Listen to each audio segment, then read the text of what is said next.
4 ધરા ગુર્જરી। કેમ છો બાળમિત્રો? નમો નમઃ। નમો નમઃ ટીચર, મજામાં છીએ। સરસ। બાળમિત્રો, આપણું ગુજરાત રાજ્ય સમૃદ્ધ અને વિકાસશીલ રાજ્ય છે। આપણા ગુજરાતના લોકજીવનમાં સ્વાભાવિક રીતે વૈવિધ્ય જોવા મળે છે। ગુજરાતી પ્રજાના જીવન ઘડતરમાં સૌથી મોટો ફાળો એના ભૌગોલિક સ્થાન અને ભવ્ય ઇતિહાસનો છે।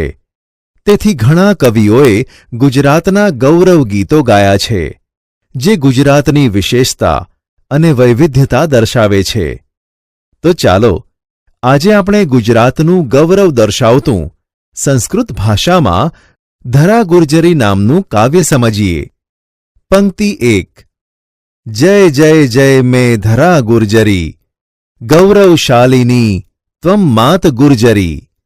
પૂર્વ દિશાયામ રક્ષતી કાલિકા, વસતી કૃષ્ણઃ પશ્ચિમ દિશાયામ। ઉત્તર દિશાયામ રક્ષતી અંબા, કુંતેશ્વરસ્ય તુ દક્ષિણધામ। ભાષાંતર।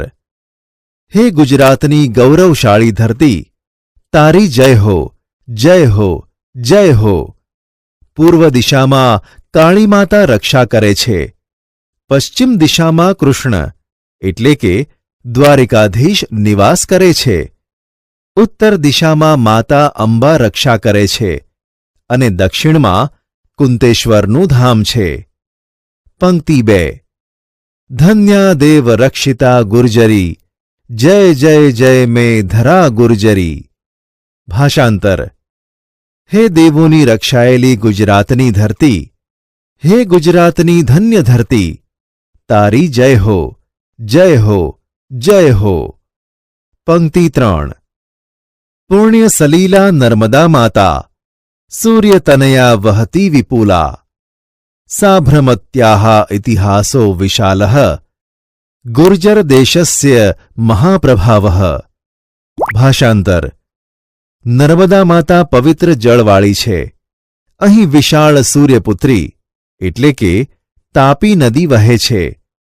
અહીં વિશાળ ઇતિહાસ સાબરમતીનો છે। અહીં ગુજરાત પ્રદેશનો મોટો પ્રભાવ છે। પંક્તિ 4।